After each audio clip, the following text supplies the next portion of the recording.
Jadi ada tempat-tempat pemandian yang jadikan untuk membasuh diri, dan di situ ada bahasa dari orang tua yang mungkin yang nyebutnya itu semua dalamannya itu harus dibuka. Jadi sesudah mandi Pak ya, Sudah mandi di situ nggak boleh pakai. Nah, itu yang salah kaprah. Bukan yang dipakai yang secara kasat mata. Jadi dalamannya itu adalah isi dari hati.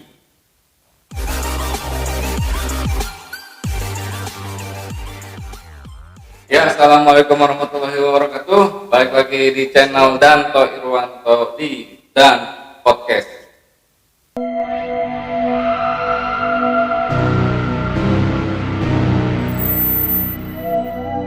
Ya, pada kesempatan kali ini kita kedatangan tamu, yaitu siapa Pak? Namanya Pak? Pak Ahmad. Jadi dari Gunung Sanggabuana. Ya, berkaitan dengan Gunung Sanggabuana sedikit banyaknya kita ngobrol dulu Pak ya. Berkaitan dengan gunung lah. Sejarah Sanggabuana ini seperti apa sejarahnya? Sejarah dari Gunung Sanggabuana. Gunung Sanggabuana ini adalah awalnya itu yang disebut Gunung Sanggabuana aslinya itu sudah tidak ada. Itu termasuk Gunung Merapi Purba. Yang ada sekarang adalah gugusan Gunung Sanggabuana.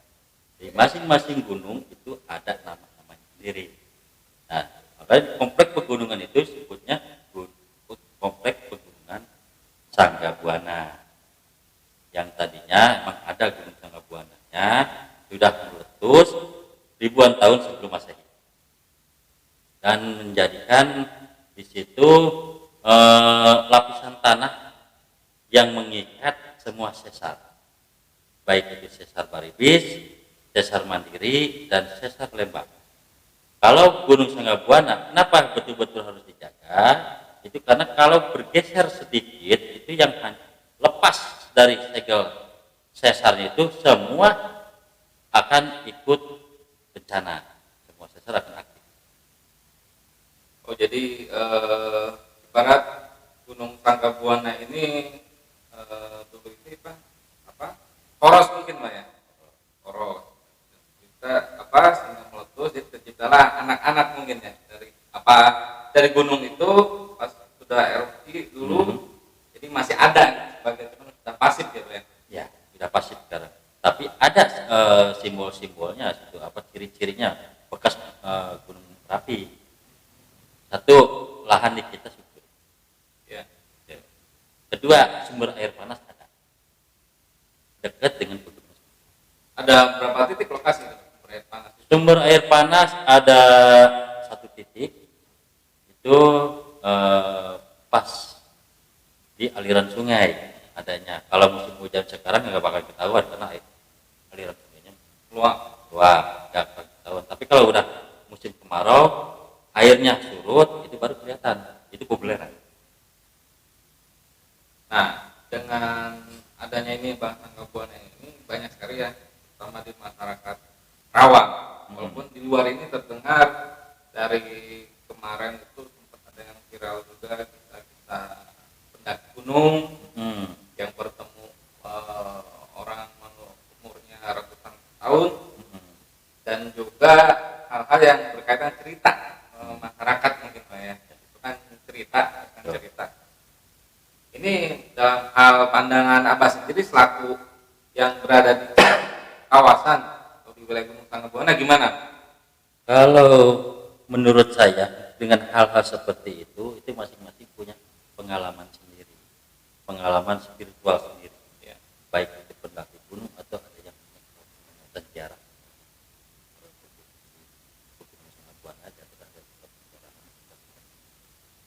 Itu banyak hal yang ya masing-masing ya mereka sendiri yang menemukannya, mereka sendiri yang merasakannya.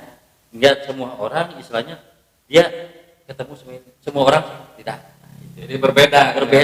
Itu hanya pengalaman spiritual. Oh, jadi tidak sama mungkin orang-orang yang semua itu melihat itu semua tidak.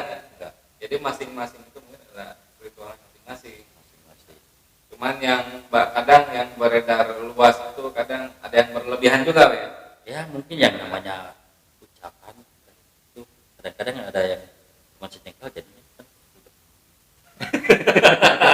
Karena kan banyak bumbunya lah. Pak Ahmad yang berada di wilayah Sangga Buana itu sendiri kan pengen-pengen aja gitu sampai kan Ya emang dulunya banyak cerita rakyat ada keranda yang bisa terbang. terbang sambil ada orang yang itu tahu-tahu di punya Buana ada nah, cuma katanya karena itu baca dulu katanya kalau bicara katanya itu kan bahasa kalau kita artinya belum ada kepastiannya bohong batur pengkurang gitu. Ya baru katanya Katanya. Gitu. Jadi real langsungnya mah ya mungkin tidak ada hanya cerita masyarakat Ya cerita cuma rakyat. ada ciri di atas itu di atas bukan makam makom itu petilasan dari leluhur Sunda leluhur ya itu termasuk Karupun Karawang termasuk ya salah satu Taji Malela Kiai Bagaswara dengan Syabul Kasep Itu terkenalnya juga Gunung Sanggabuana ini banyak sekali ya makom-makom ya. termasuk yang tadi Bapak sebutkan gitu ya. Ya, itu yang tadi disebutkan itu awal mulanya, saya istilahnya pancar.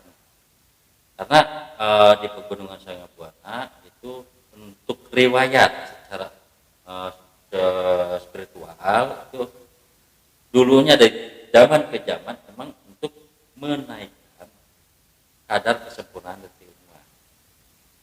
Itu bagaimana cara kadar penyempurnaan? Menyatukan diri dengan alam atau bahasa dengan tetap cara itu sinergi dan segala macam dengan caranya masing-masing dan mendapatkan pengetahuan juga kan masing-masing dan tidak semua orang misalnya melakukan hal yang sama mendapatkan hal yang sama Itu Pak masing-masing makom jaraknya jauh apa ada yang berdekatan? ada yang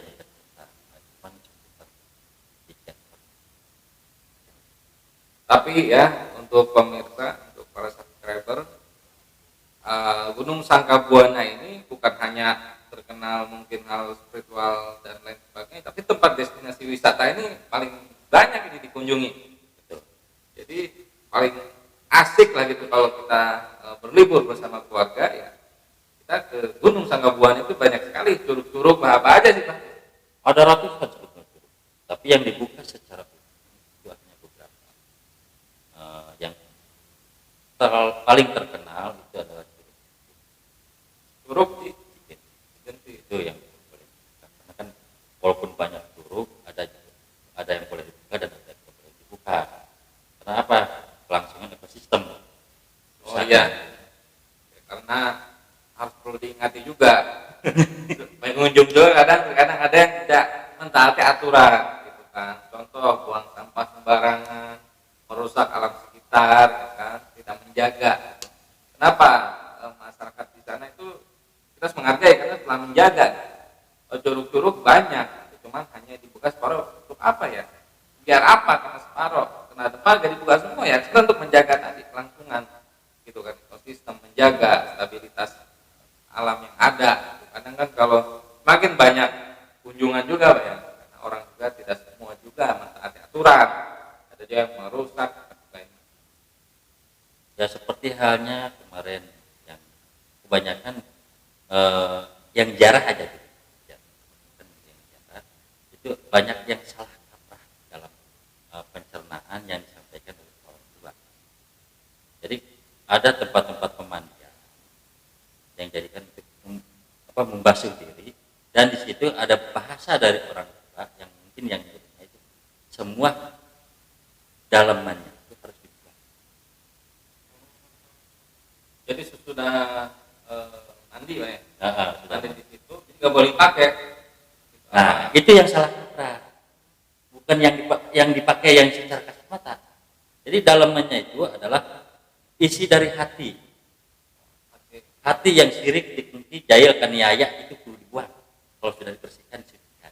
Oh, tapi banyak orang yang Salah kaprah, salah artikan seakan-akan membuang ini baju gitu ya. Jadi, Dalamannya itu seperti ya CD sampai pH-nya itu sampai saya membersihkan dari di pegunungan Sanggabuana yang tempat ziarah itu tiap tahun tidak kurang.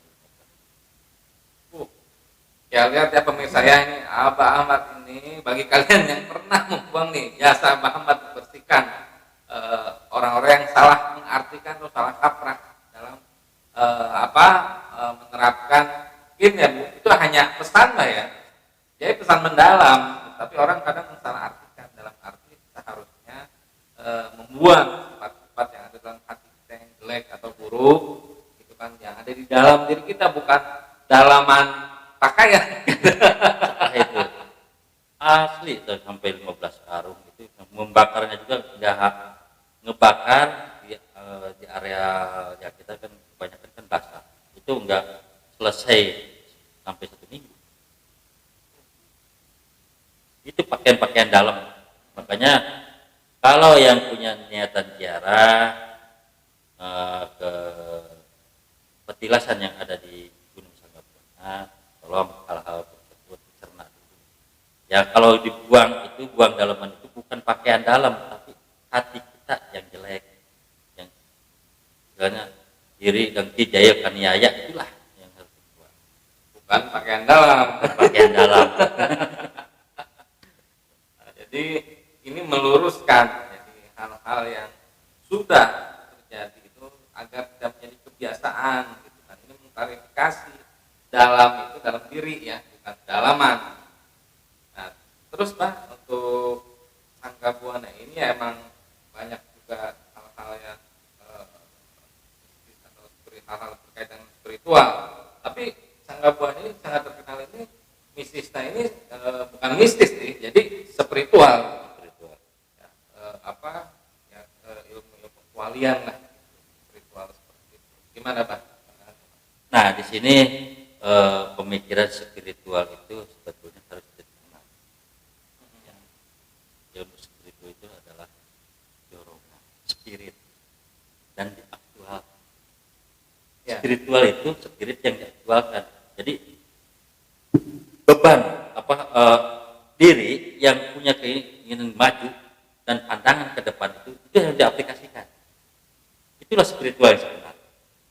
Bukan itu hanya itu secara orang tua itu menyelaraskan dari keilmuan dengan hal-hal.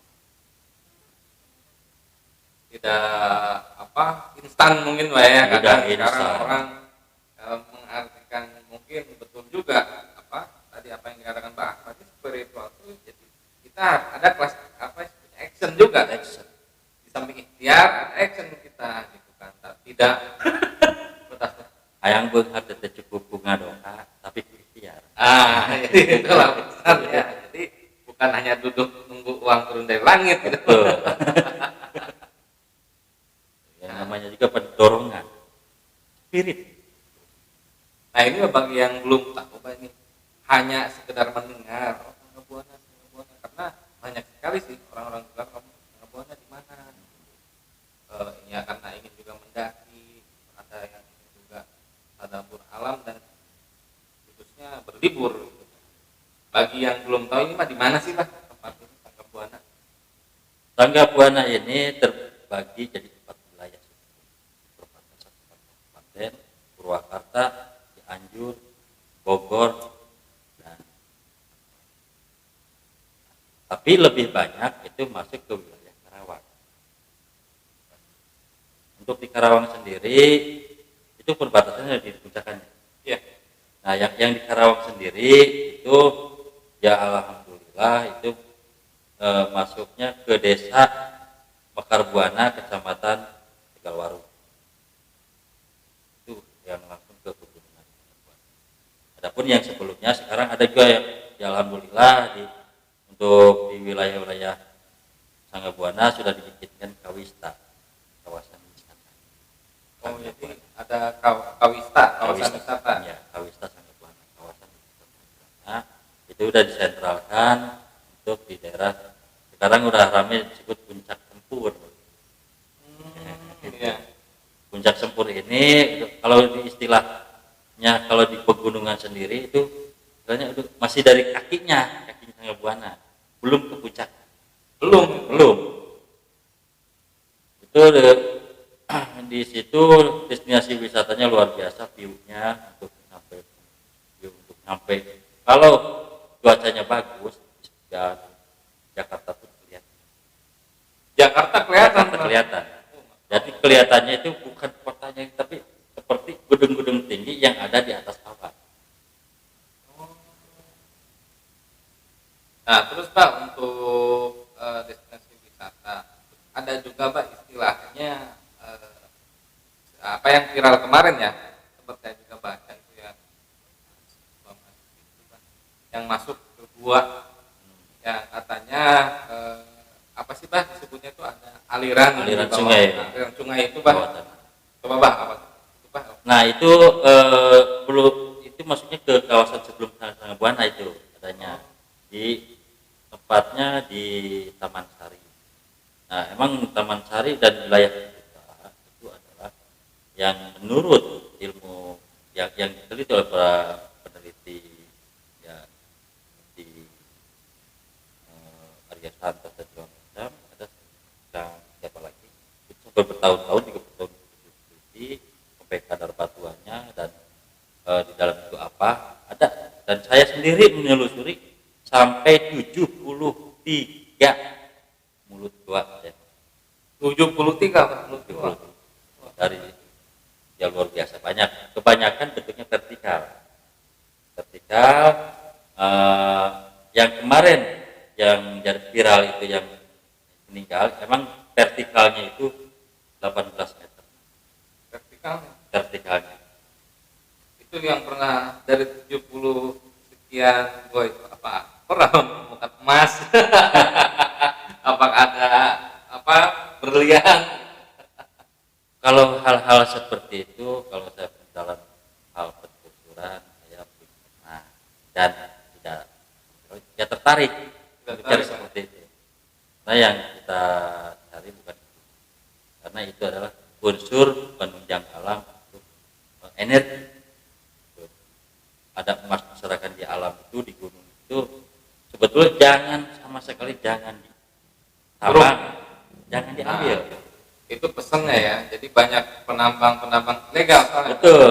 Yang mencari, contohnya dia tidak menggali, jadi cari titik gua-gua masuk ke dalam bukan untuk dia menjaga atau meneliti atau apa itu, tapi untuk menggali, cari. Ya. Mereka hanya melihatnya itu hanya memilih rupiah, padahal pada kenyataannya setelah diambil dan diproses itu tidak ada faedahnya, kebanyakan madorot, faedahnya nggak ada, hanya sebagai pajangan, hanya sebagai aksesoris, hiasan.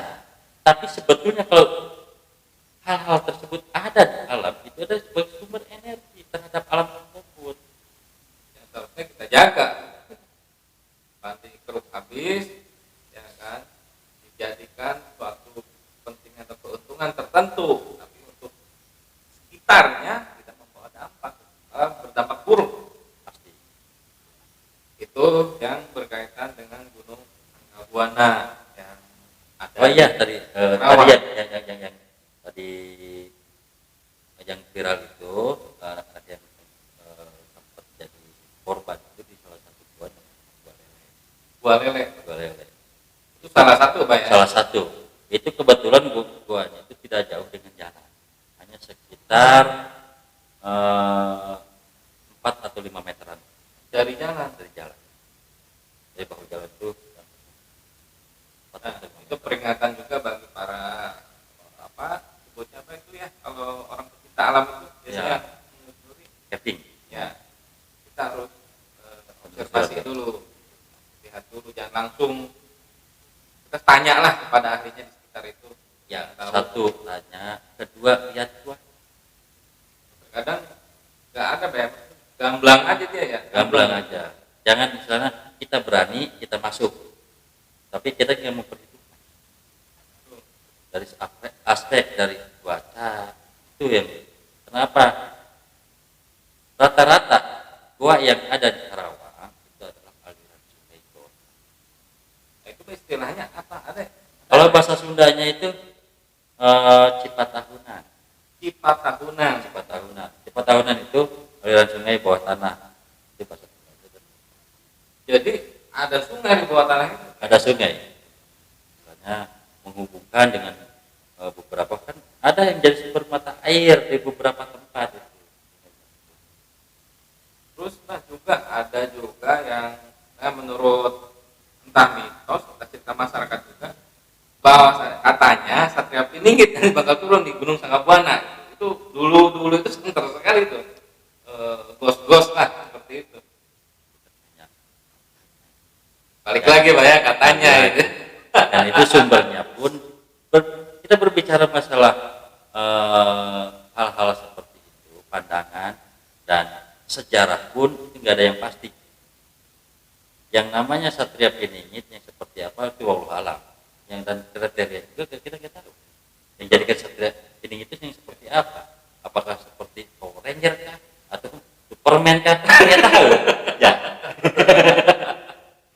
Ya itulah jadi kita cerna dulu apabila kita mendengar dongeng atau mitos orang-orang dahulu yang tidak tercatat maupun tercatat juga Pak ya. Kadang-kadang yang tercatat juga tapi begitu mendengar keterangan langsung dari di tempat itunya berbeda. Nah itulah harus kita mencerna lagi, menanya kepada ahlinya ya, kepada yang tahu gitu kan, yang tahu asbab dari turun menurun dari orang tuanya ke anak turun ke situ dari lingkungan wilayah situnya, tidak asal mencerna info dari luar padahal dari dalamnya seperti itu infonya gitu. Nah jadi itulah yang berkaitan dengan Gunung Sanggabuana. Apa mungkin ada pesan Pak bagi para hiking atau hiking alam Ya untuk khususnya untuk masyarakat yang dan para kaula muda yang suka ya hiking dan camping di tempat itu, tolong jaga karena bukan alam ya. Jadi pesan Mbak Ahmad ini bukan alam yang butuh kita tapi kita yang kita yang butuh. Kita jaga alam tersebut ya. Jadi untuk mereka yang biasa naik ke atas tolong jangan yang apalagi suka jarah pulang jangan ngejarah. Nah, ini penting ya, yang jarah pulang jangan ngejarah. Banyak sekali yang ngejarah dari kulit-kulit kayu ataupun pohon-pohon kecil yang masih segar kembang jadikan tongkat. Itu buat. Ya, sekali lagi diperingatkan untuk para penziarah maupun pendaki apapun itu, tolong ya kalau mendaki di Gunung Sanggabuana tolong jaga. Tolong melestarikan alam, jangan menjarah atau mengambil sesuatu yang bukan haknya, itu menebang pohon atau mengkuliti Pak ya pohon-pohon. Karena di situ juga ada Pak ya pohon apa sih pohon kemenyan ya, yang harum itu kulitnya kalau Ya dibakar. Getahnya ya. Itu dan kemenyan yang sebetulnya bukan itu yang bikin pohon basah. Emang bau dari Gaharu ya mungkin Pak ya. gaharu bukan itu pohon rasamala yang ada di sana tuh. Ya. Itu mungkin kitanya bukan kemenyan makanya banyak salah apa itu kalau pohon kemenyan asli tidak terlalu dan cara ngambilnya pun harus seperti pohon karet bukannya kulitnya diambil itu kan lama-kelamaan Jadi kalau kita mengkulit di pohon tersebut, mengambil kulit ya lama-lama ya habis. Akibat apa ya tadi? Sifat tadi ya. Ingin memiliki sifat yang kita miliknya, tamak dan sebagainya. Itu menebang pohon dijadikan tongkat.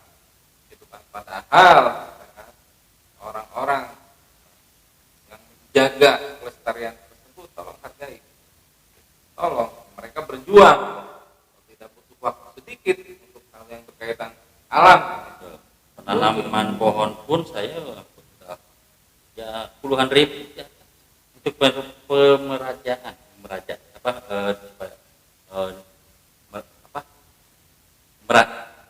apa pemerajaan. Jadi Diregenerasi lagi pohon untuk yang baru, karena yang pohon yang gede-gede itu banyak yang ambil kulitnya lama-lama jadi mati, makanya kita tanam sekitarnya. Baru tumbuh segede gini udah ada yang nebang dibuat tongkat, padahal kita ini kebanyakan banyak yang dihasil tanam sendiri, itu bukan jadi sendiri itu banyaknya. Ya, jadi ya tolonglah gitu kan, kepada mungkin ya pihak yang merasa ya kan, kalau mendaki gunung dimanapun itu Pak, tidak terlepas di Sangga Buana, dimanapun itu kita jaga gitu kan kelestarian ekosistem yang ada di gunung. Toh kita ingin mendaki, kita ingin melihat pemandangan yang bagus yang telah disediakan, yang telah difasilitasi oleh gunung tersebut, ya kita jangan ganggu. Kita harus berterima kasih gitu kan kepada orang-orang yang telah ya kan melapori kita bisa daki, ada jalan. Siapa yang membuat? Ya orang-orang yang terlibat. Siapa yang menanam pohonnya? Mereka yang harus kita hargai. Jangan kita tidak tahu apa-apa, kita datang dengan seenaknya merusak. Ya kalaupun alam apa mereka tidak murka, ya pasti alam pun akan murka gitu kan, karena kita tidak bisa menjaga kelangsungan seperti ada. Mungkin itu aja Pak ya. Terima kasih banyak nih Pak nih udah menyempatkan waktunya untuk ngobrol dan podcast. Terima kasih banyak Pak. Ya. Nanti kalau ingin datang ke tempat wisata maupun daerah ke Sangga Buana, apabila kalian ingin ke sana, di daerah Mekar Buana, di daerah apa? Kecamatan Tegalwaru. Kecamatan Tegalwaru. Kalian bisa. Oke, assalamualaikum warahmatullahi wabarakatuh. Jangan lupa subscribe, share, sampurasun.